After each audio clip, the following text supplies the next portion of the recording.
Je me souviens de pouvoir indiquer sur une feuille de papier la personne qu'on verrait bien. Et avec déjà une levée d'anonymat, parce que c'était moi, Gabrielle, pense à, ou choisit, je me souviens plus du terme, à telle personne. Donc déjà, il y avait une levée d'anonymat qui me changeait par rapport au vote qu'on connaît classique, que je trouvais intriguant. Alors la première élection sans candidat, qui avait pour objet d'élire le facilitateur du lendemain, je lève la main et je fais ma proposition très rapidement et je propose la personne que je veux.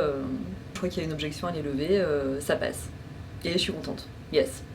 Et du coup en récite, j'amène donc c'est bien la première personne qui parle, qui fait donc le plus rapide, le plus réactif, qui va gagner et qui va pouvoir placer la personne qu'il a envie de placer, voilà, quelque chose comme ça. Et le facilitateur me pose une question. Il me dit ok Cécile, mais qu'est-ce que tu fais toi en fait quand tu fais ça? Et je crois qu'à l'intérieur de moi, ça a ouvert un immense champ de remise en question.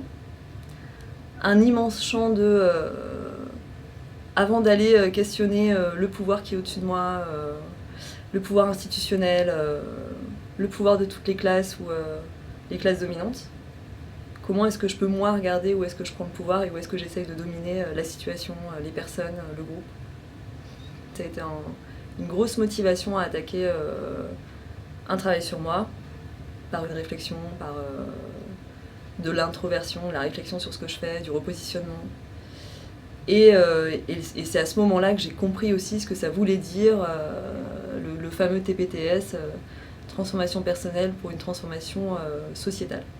Au moment en fait où le facilitateur donc fait appel aux objections, j'avais une objection.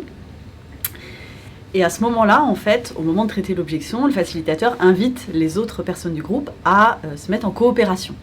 Et je me souviens vraiment du moment où le fait qu'il fasse cette invitation-là, que je sente les autres du groupe vraiment soutien et pas genre putain elle saoule avec son objection, ça m'a permis de la sentir, du coup de la poser de façon claire et on a pu la traiter.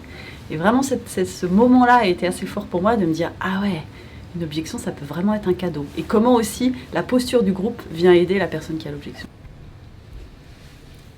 Alors, ce qui m'a surpris et qui m'a plu, c'est que pareil, on sort de la logique du volontariat, qui est majoritaire dans nos fonctionnements d'élection.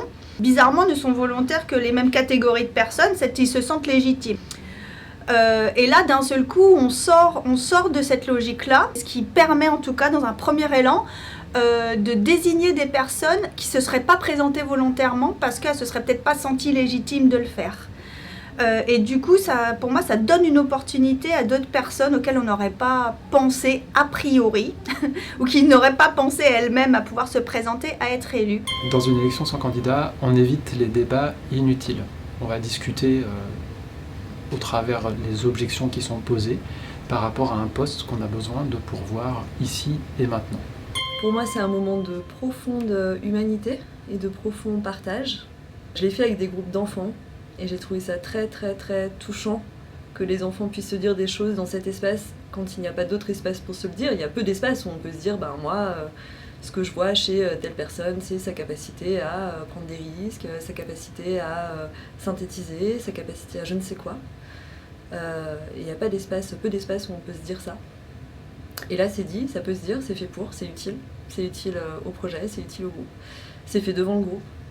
Enfin, pour moi, tout ça, ça participe vraiment de quelque chose d'authentique. La lecture par l'animatrice de ces papiers, et à chaque lecture, la personne indique son choix, précise, justifie. Ça, j'ai trouvé ça intéressant parce que tout de suite, ce que j'y ai vu, c'est cette logique d'influence et de transparence dans l'influence. Alors que les logiques d'influence sont plutôt, on va dire, dans notre logique dominante, classique, quelque chose de caché, qu'on évite de faire, de dire publiquement, dans les stratégies de lobbying, j'entends.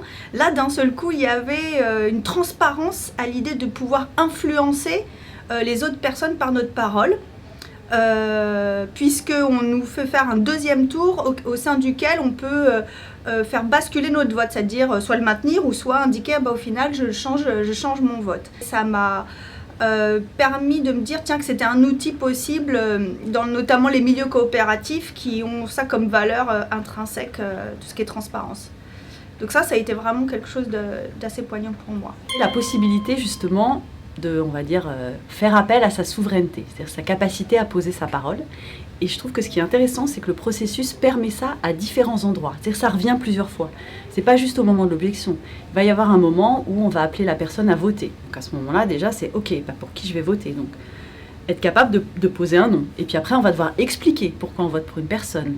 On va avoir la possibilité de reporter sa voix. Donc là aussi, ça demande du positionnement. Qu'est-ce que je fais à ce moment-là ? Dans le processus, quand je vais dire pourquoi j'ai voté pour telle ou telle personne, je nomme des compétences, je nomme des qualités que je reconnais à la personne et qui font que je vote pour elle. Donc du coup, chacun, chacune peut se retrouver à recevoir des feedbacks, à avoir des témoignages de reconnaissance. L'avantage, c'est que ces signes de reconnaissance, ces chauds doudous, sont entendus par tout le monde.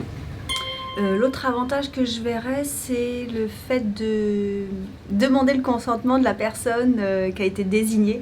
Parce que c'est bien de désigner les personnes, mais enfin, si elle n'est pas d'accord, ça va quand même poser un problème. Et je trouve que ça, c'est toujours très précieux d'être vigilante sur le fait que la personne est bien OK pour incarner, pour enrôler le rôle qui lui a été désigné. Puis un autre avantage que je vois, en tant qu'animateur, quand je fais une élection sans candidat, je peux avoir beaucoup d'informations sur les mécaniques de groupe, sur les répartitions du pouvoir invisible.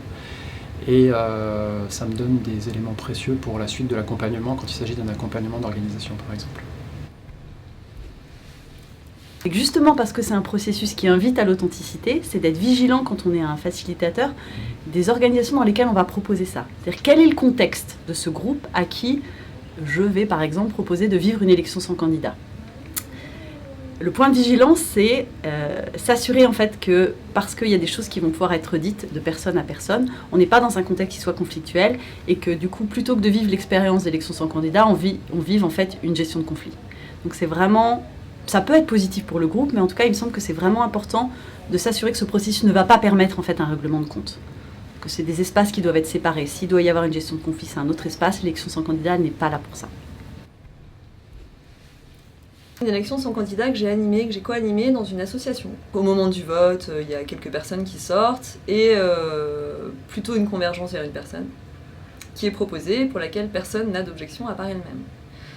Et en fait, son objection, c'est je n'ai pas le temps. Et sous son objection, on s'aperçoit qu'elle fait des choses qu'elle ne devrait pas faire, qu'il y a des endroits où elle n'arrive pas à déléguer. Et que quelque part, il y a de la souffrance aussi et du pas OK ou quelque chose qui ne fonctionne pas dans la façon dont les choses sont organisées, les tâches sont réparties.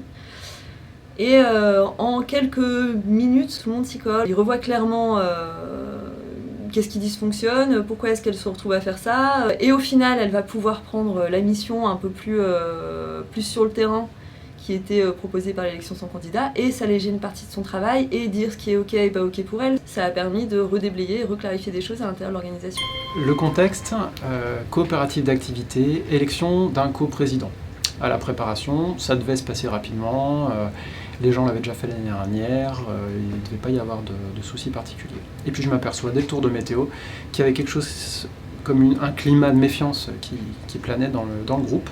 Et c'est avéré que c'est à la définition même de la fiche de poste du coprésident que quelque chose n'était pas clair pour tout le monde. Je me suis rapidement aperçu qu'on se lançait dans une élection sans candidat sans savoir exactement ce qu'allait faire la personne. En tout cas, tout le monde avait sa version. Donc on a passé 1h30 pour faire une gestion par consentement pour clarifier la fiche de poste avant de se lancer dans l'élection sans candidat qui a duré à peu près 10 minutes.